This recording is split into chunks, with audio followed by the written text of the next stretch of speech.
What's up, Sooner Nation? Welcome to the SI Sooners podcast. Talked to Lincoln Riley yesterday. Bob Stoops is back. No big deal. We'll get to that coming up in just a bit. But Parker, Lincoln didn't get one question about Baylor yesterday. 25-minute press conference, not one question. That's who OU plays on Saturday, by the way. The Baylor Bears. Remember them? Not one question, Parker. Well, John, I think that just kind of speaks to the quality of the opponent. If you'll recall, the week that Kansas came to town, Riley didn't really field any questions about Kansas. And you also got to take into account the fact that there's so much else going on with this program right now. I mean, they had Bob Stoops come out of retirement, which we'll get to in a bit. They have, obviously, coming off the heels of a COVID-19 postponement for the first time all season. And it seems like they're still having some issues with it this week. Lincoln Riley was non-committal on Monday when he was asked whether the game was going to be played on Saturday, which right now we don't have any reason to think it won't be played, but we're very much aware when Oklahoma released the new testing data, 35 positive cases, as opposed to, I believe it was single digits last week. So you're starting to see a spike within the athletic department. So Oklahoma's working through some things. And, you know, as much as you want to be able to focus all of your attention and all of your energy on the opponent, you got to worry about everything else that's going on within the program and outside the program as well at the same time. I'm John Hoover. I'm in Tulsa. Parker Thune, he's over in Norman. Appreciate you guys, as always, listening to the SI Sooners podcast. Appreciate y'all watching on my YouTube channel. We are a Fan Nation affiliate, part of the Sports Illustrated Network. Check out our redesigned website. It's big time. Same address, allsooners.com. Same great content, but it's got a whole new look, brand new presentation. It is slick. It is icy. It is all that good stuff.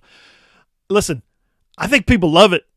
People who are going there, I think they love it. And I mean love it, because our traffic these last 4, 5, 6 days has just been blowing up, setting records literally every day for traffic. So we appreciate you all. We were the #1 college network on the SI website for most of the football season, and 3 of the last 4 days we have just shattered our own traffic numbers. So, you know, get you got to say we must be doing something right? So check it out, allsooners.com. Also, however you're listening today, please subscribe to this podcast so you will know every time we post a new one, and every Sunday and Wednesday is when we post. So, other than that one little question on Monday, I believe, during the Big 12 coaches call, Lincoln Riley didn't get to talk about Baylor at all this week, so we're going to hook you guys up. Matt Rule didn't leave much behind when he went to the Carolina Panthers. Baylor graduated a bunch of dudes, including, to me, a bunch of dudes on what was widely considered, and especially by me as well, the Big 12's best defense last year. Those guys were so good. So Baylor taps LSU, hires their defensive coordinator. Y'all remember him from Atlanta, Dave Aranda. So I imagine Dave Aranda is going to be fairly familiar with Lincoln Riley's schemes after he prepped for OU for 3 weeks last year ahead of, the playoff game. But like I said, Baylor, they graduated just a bunch of guys, and they started this year kind of all over the board COVID-wise. I think they had like 4 games postponed, scheduled, rescheduled, moved around. They opened the season, they beat the crap out of Kansas, and they lost 5 straight Big 12 games. They lose a close game at West Virginia. They lost by 11, I think, at Texas. They lost by 10 against TCU. They lost by a touchdown at Iowa State. And then they lost by 1 point, 24-23 at Texas Tech. I think you see maybe a trend starting here, in that they're not maybe as bad as their record says they are. Bill Parcells' record is what you are, what your record says you are. I get that, but these guys, they're like Oklahoma. They're getting better when you watch them play. Last week they fall behind big to Kansas State early, and then in about a quarter and a half they put it all together. Parker, Charlie Brewer had his best game of the year. Was Big 12 Player of the Week, won the Tyler Rose Earl Campbell National Player of the Week. Treston Ebner went beast mode. Their defense held Kansas State to 88 yards passing. Their kicker made a walk-off field goal. They literally put it all together and played their best game of the year, Parker, with everything that Oklahoma's been through the past couple of weeks now. Is this a potential trap game for Oklahoma? Well, it is, John, and there are several reasons for that. One, of course, you have to take into account Aranda's familiarity, as you mentioned, with Lincoln Riley's offensive scheme. And I don't think people realize how much more familiar a coach becomes with another coach's offensive scheme when he gets the chance to game plan for it, not just for 1 week over the course of the season, but an entire month, right? Dave Aranda had 3+ weeks to game plan for the Sooners leading into the Peach Bowl last year. So it's safe to say if there's a guy that knows Lincoln Riley's offense in and out, it's probably Dave Aranda. And there's a reason that Baylor brought Dave Aranda in. It's because they saw what their defense was able to accomplish with Matt Rule last year and say, you know what? We're going to try to establish a reputation. We're going to try to help change the narrative in the Big 12 in terms of what these defenses are capable of, and we're going to try to build a brand as one of the defensive powerhouses in college football. That's why you bring in the biggest of the defensive-minded candidates in last year's head coaching pool, and Dave Aranda from LSU, last year's national champions, obviously. So Aranda's familiarity, definitely have to take that into account. And as you mentioned, Baylor is a team that has not played as poorly as their record would indicate. And I think they share some similarities with Oklahoma in that regard, right? Because if you were evaluating the Sooners after the last 3 weeks, or after the first 3 weeks of the season, rather, you would have said, this team is a borderline top 25 team at best.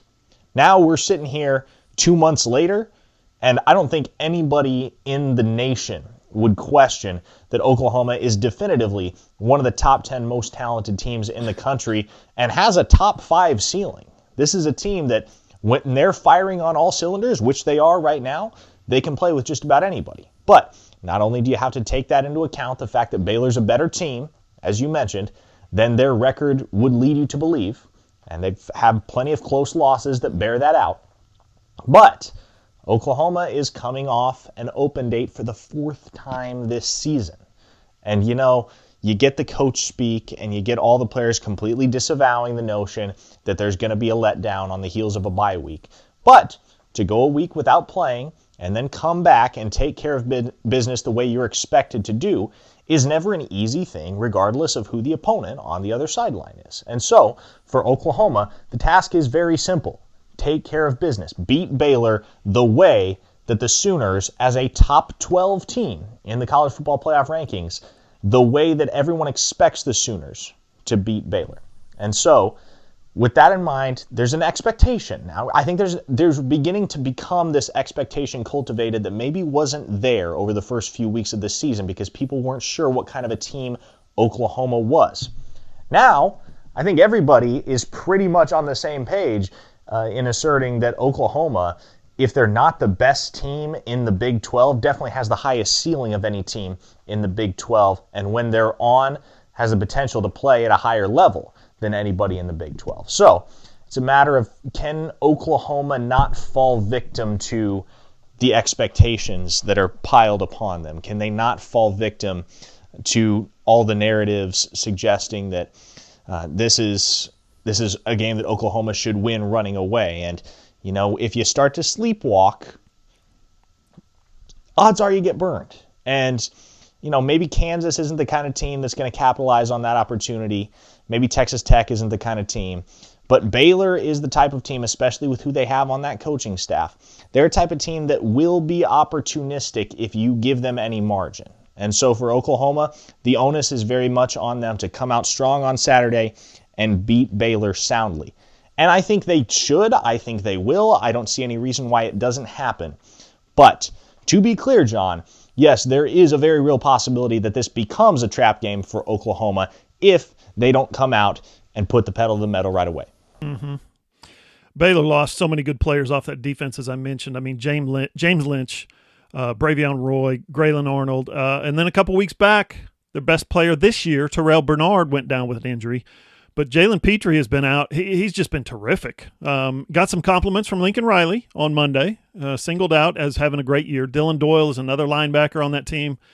Been very productive, very reliable this season. JT Woods, the defensive back, has 3 picks. So I think the Baylor team's got a long way to go. They're in full rebuild mode, don't get me wrong, but they're 5th in the Big 12 in total defense, 6th in scoring defense, 2nd in pass defense, 3rd in pass efficiency defense. And Parker, I think I see good things coming from Dave Aranda and his crew, especially when you think about the offensive side of the ball.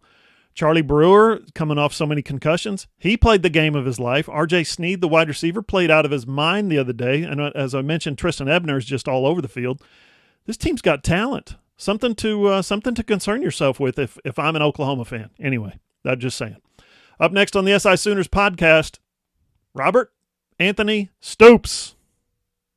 Hey, are you a business owner looking to get your product out there to the masses?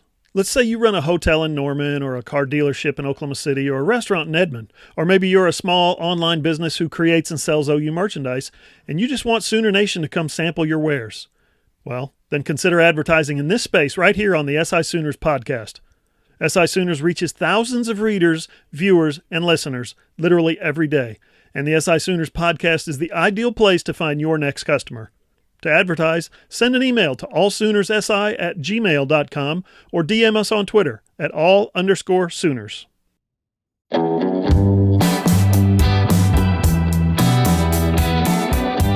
Follow SI Sooners on Twitter, all_Sooners. Find Parker at Parker Thune, Thune. I'm at John E. Hoover.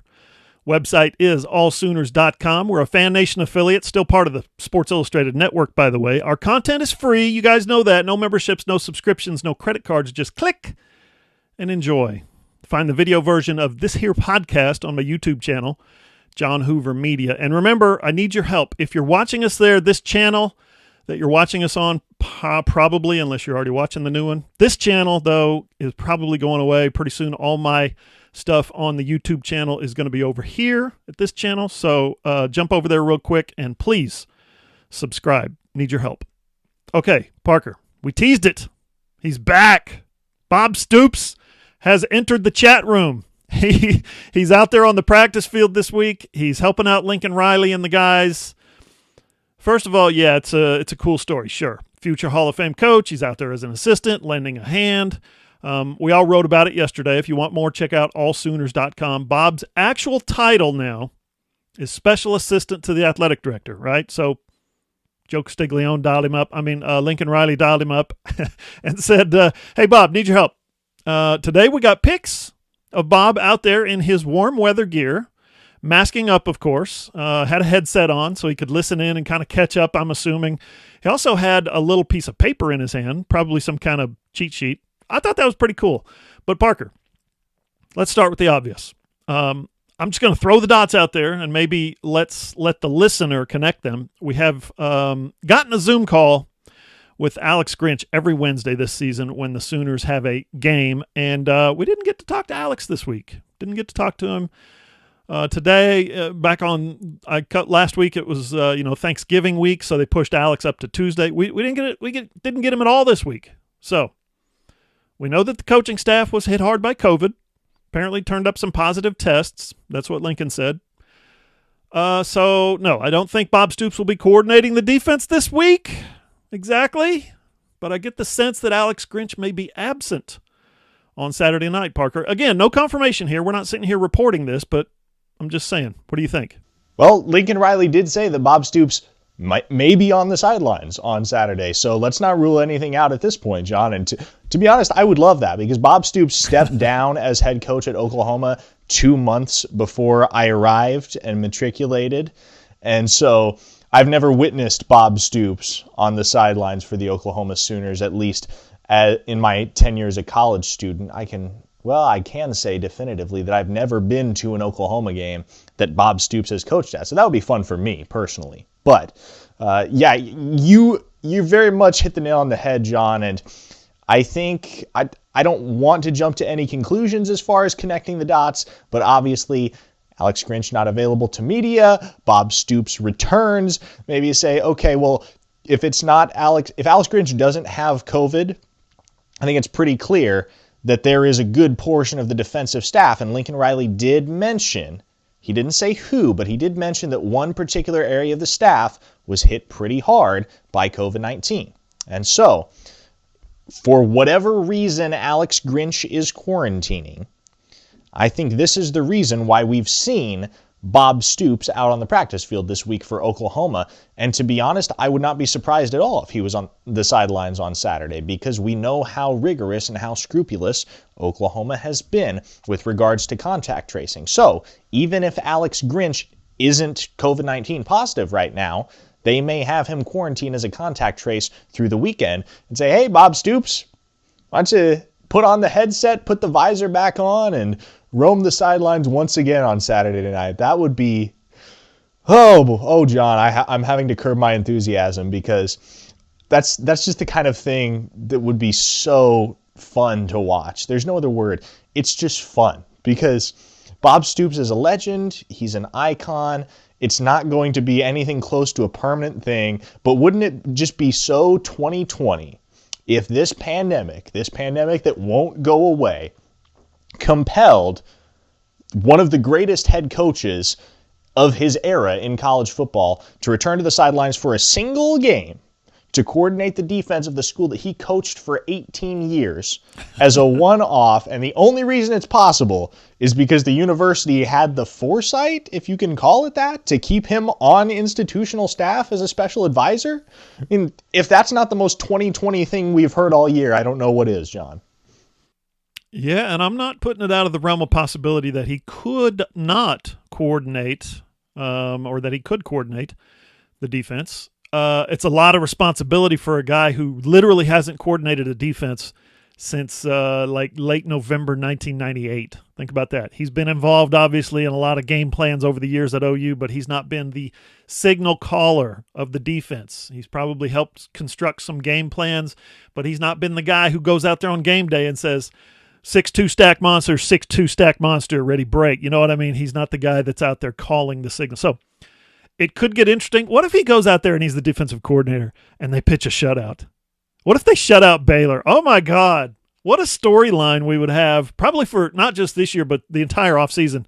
We would write and talk and visit about it multiple times. Before we get too deep into that, though, let's lay out the succession, Parker, of how Oklahoma's defense might actually operate if Bob is not calling the signals. I mean, so maybe Grinch is out, maybe, right? Grinch makes all the calls. Lincoln said they have multiple contingencies in place, but let's look at it. To me, this is kind of concerning if I'm an OU fan. You got Calvin Thibodeau, who's been here the longest, obviously, on the defensive staff, but he's basically the defensive tackles coached and has never called defense. Brian Odom and Roy Manning are in their second year. They're strictly position coaches, and they've never called a defense. Jamar Cain is in his first year. He's basically the defensive ends coach, and he's never called a defense. So assuming Bob is not the defensive coordinator, he might be, but assuming he's not, how much of a concern is it if Alex Grinch can't be there? I don't know if it's that much of a concern just given who the opponent is, John, because this isn't a Baylor team that's going to score at an astounding clip, right? You might be worried about it if you were going up against a team like Texas Tech or TCU that has some offensive firepower, and if you don't bring your A game on defense, they got a chance to beat you. But for me, if I'm the Oklahoma Sooners right now, I would much rather have Alex Grinch out this week than probably any other week of the year except for Kansas, simply because Baylor is a team that if they're going to beat you, they're going to beat you in a 20-17 kind of game rather than a 48-45 type of game. Lincoln Riley's offense is going to put up points on Saturday, more than enough points to win them a football game. So if there's a week that Alex Grinch had to miss at some point because of a positive test or a contact trace or whatever the situation is, this is about as good as it gets. And I'm not super concerned that even if Grinch isn't on the sidelines on Saturday, the Sooners are going to be just fine on the defensive side of the football. Now, by all accounts, I think, we would agree, Lincoln Riley, what we've heard this week, he's going to be there on Saturday night, okay? I asked him point blank yesterday, Lincoln, you haven't tested positive, have you? And he looked at the OU backdrop behind him and said, no, this is not my living room. I'm on campus, which means I haven't tested negative. So, but he said he's getting more anxious as the season drags on. Every time he takes a test, he gets more and more anxious. But he's going to be there, as far as we know, unless he comes down with COVID in the next couple of days or something. He's going to call plays, as usual, right? And Parker, that is huge, having Lincoln Riley call plays, because he may be coming up with contingencies and he may be coming up with backup plans to backup plans, that kind of thing.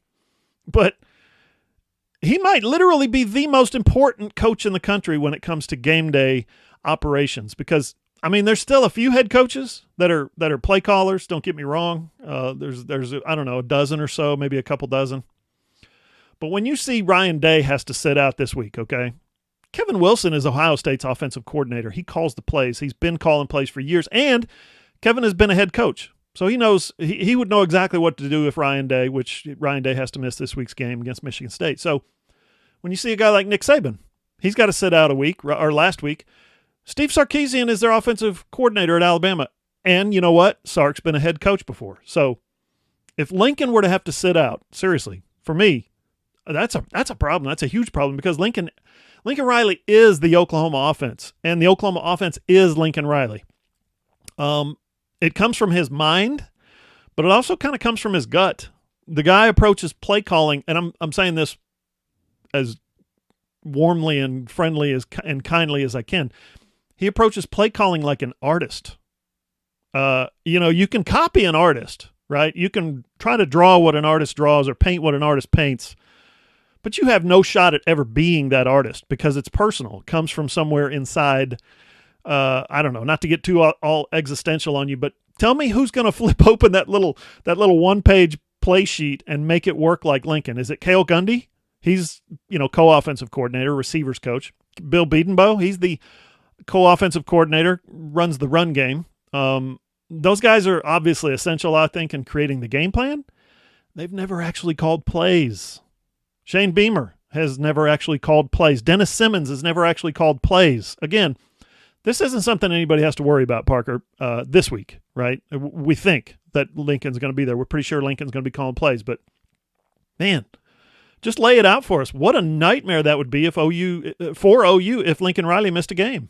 Well, Lincoln Riley's the straw that stirs the drink, right, John? I don't think anybody would question that. If there's one guy that the Oklahoma Sooners cannot afford to lose, it's Lincoln Riley. And I'll tell you what, if you recall last week, the Denver Broncos played a football game against the New Orleans Saints with 0 quarterbacks. They literally rolled out a practice squad wide receiver who played a little bit of quarterback in college to take the snaps. I think he ended up completing 1 pass in the game. So clearly, this pandemic has seen some things and created some things on the football field that are unprecedented. But still, I think Oklahoma would be in a far better position should their entire quarterback room go down, honestly, than they would be if Lincoln Riley weren't at the helm. Because honestly, the Sooners could throw the ball on every play or run the ball on every play on offense for an entire game and probably be just fine. That's how much talent they have in both facets of the offense. But you lose a guy with the creativity and the football acumen of Lincoln Riley, yeah, that's cause for concern, especially when as you mentioned, John, there's nobody else on that staff that's ever called plays. So it's one thing if you got a guy in your back pocket that's an assistant on staff that's been an offensive coordinator before, or at least has play calling experience. Oklahoma doesn't. It's all on Lincoln Riley's shoulders. So protect Lincoln Riley at all costs. That's what it comes down to, John. Yep. I'll tell you what they'd do. They'd roll Mikey Henderson out there at quarterback. We're going to talk about Mikey Henderson in the next segment, which is coming up next on the Sooners podcast, though. First, we got tomorrow, man. Basketball tomorrow, unless it's not. Hey there, loyal listeners. Parker Thune here with SI Sooners. Are you a business owner looking to get your product out there to the masses? Let's say you run a hotel in Norman, or a car dealership in Oklahoma City, or a restaurant in Edmond. Or maybe you're just a small online business who creates and sells OU merchandise, and you want Sooner Nation to come sample your wares. Consider advertising in this space right here on the SI Sooners podcast. SI Sooners reaches thousands of readers, viewers, and listeners literally every day, and the SI Sooners podcast is the ideal place to find your next customer. To advertise, send an email to allsoonersi@gmail.com or send us a direct message on Twitter at @all_Sooners.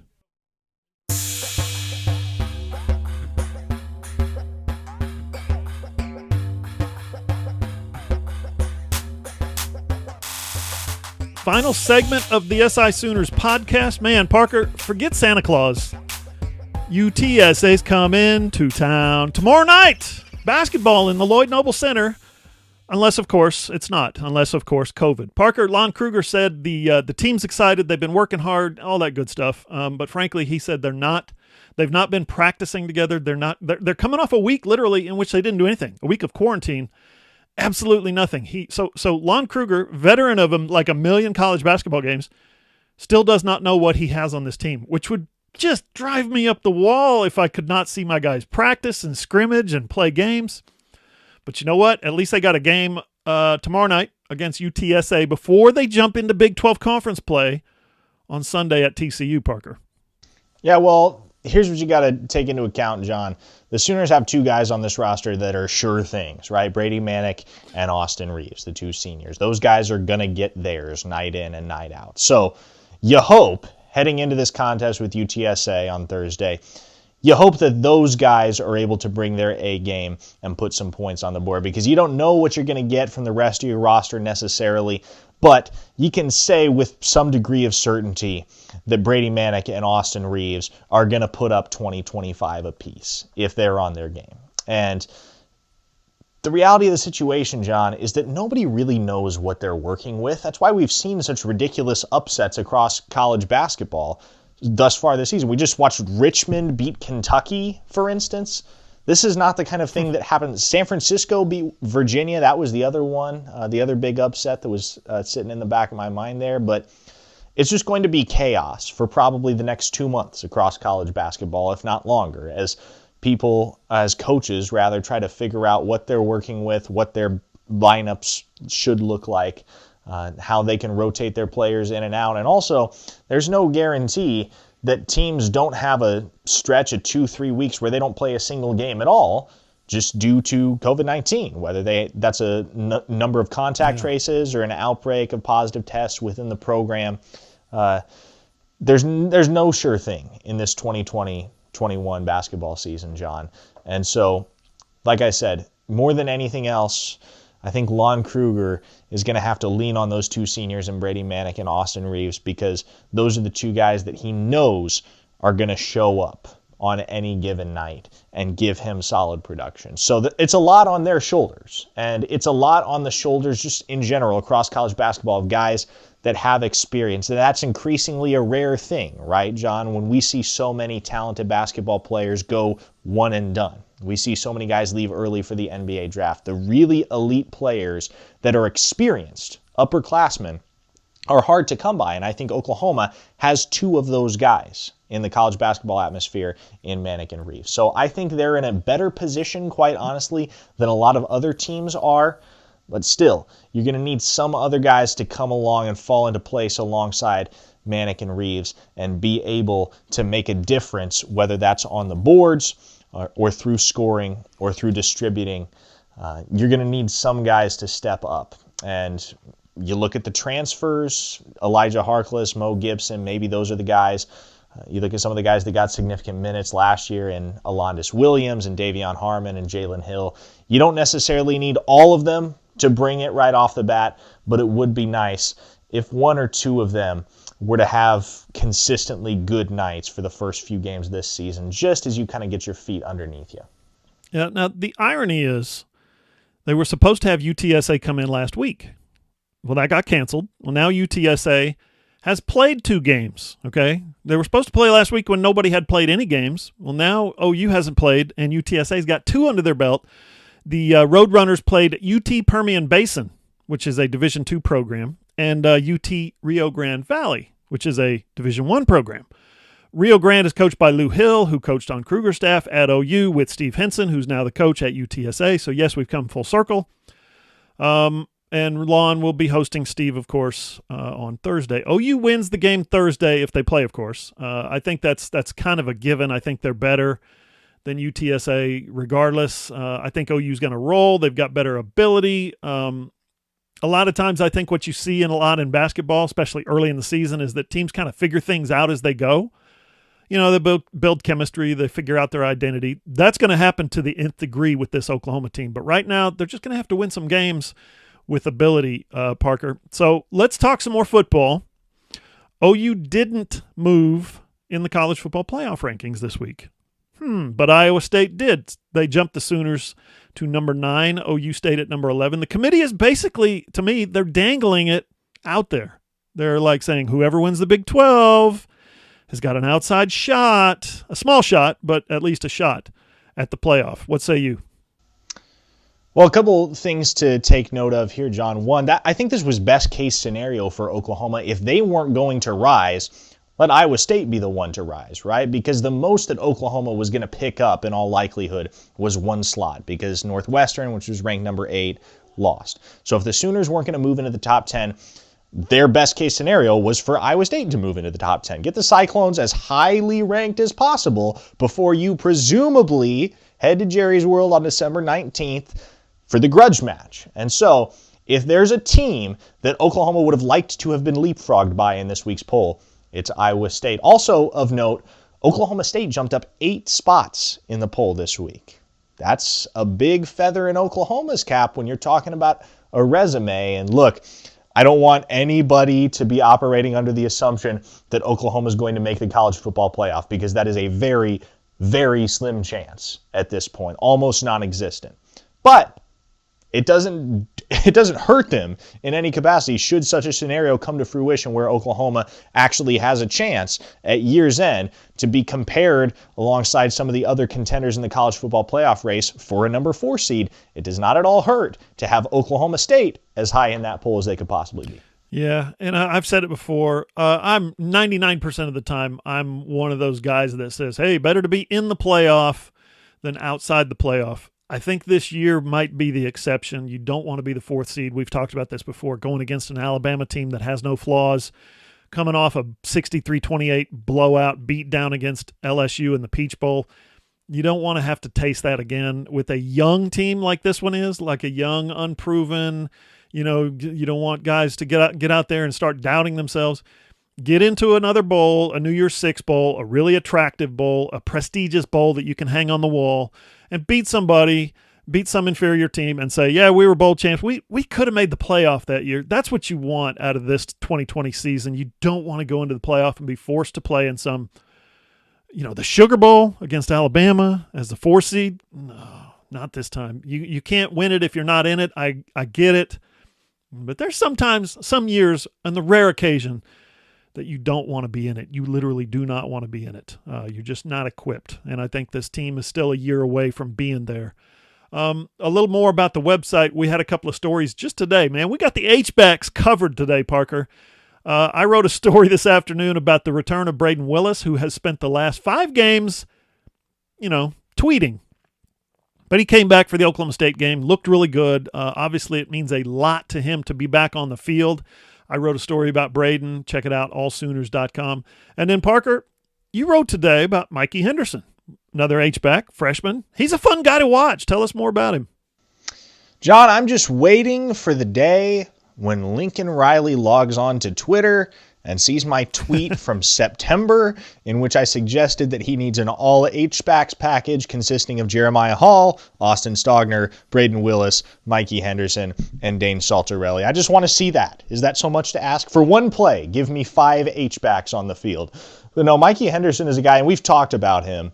We've talked about Mikey Henderson a bit, but this is a guy that has come on so strong, so unexpectedly. I don't think anybody would have imagined that the 4th string H-back behind 3 established guys in Stogner, Hall, and Willis was going to have anything close to a significant impact on the offense this year. But Mikey Henderson continues to force Lincoln Riley's hand in giving him more touches and keeping him a part of the game plan, because every time he touches the ball, it seems like he makes a big play. 18 touches on the year, 225 yards, and 2 touchdowns on 7 carries and 11 receptions.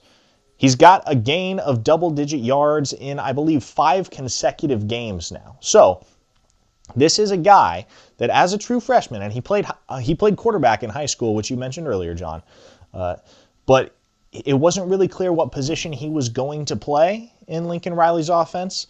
It became evident that due to his size and his mobility that H-back was the ideal slot, but I think a lot of people would have anticipated that he had some waiting to do before he was going to see the field. But first game as a collegian, 4 catches for 37 yards against Missouri State, and he's continued to see sporadic action, but with every single opportunity Mikey Henderson gets, I think we're seeing something very similar to what we saw with Marvin Mims over the first 3 games of the season this year.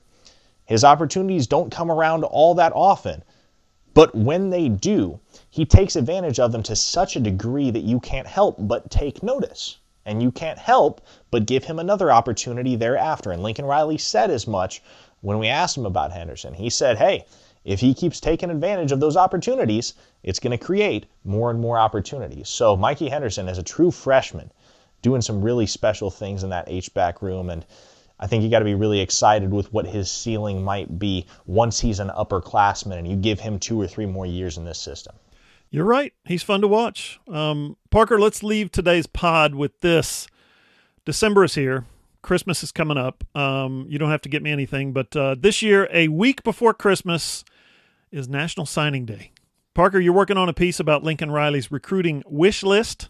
I think it's coming up tomorrow, allsooners.com. Without giving away too many secrets now, you think Lincoln Riley's going to have a Merry Christmas, or is he going to get a lump of coal? Preview your story for us tomorrow. I think National Signing Day is going to be fun if you're a Sooner fan, John, because I think you're getting Savion Byrd. I think you're getting Bryce Foster. I think you're getting Kamar Wheaton. But hey, here's what's important, especially this week, because this is news this week. Emeka Egbuka is coming to Norman. The Sooners are still very much in the running for the top wide receiver in this 2021 cycle. And keep in mind, they've already added Billy Bowman. They've already added Jalil Farouk. They've already added Cody Jackson.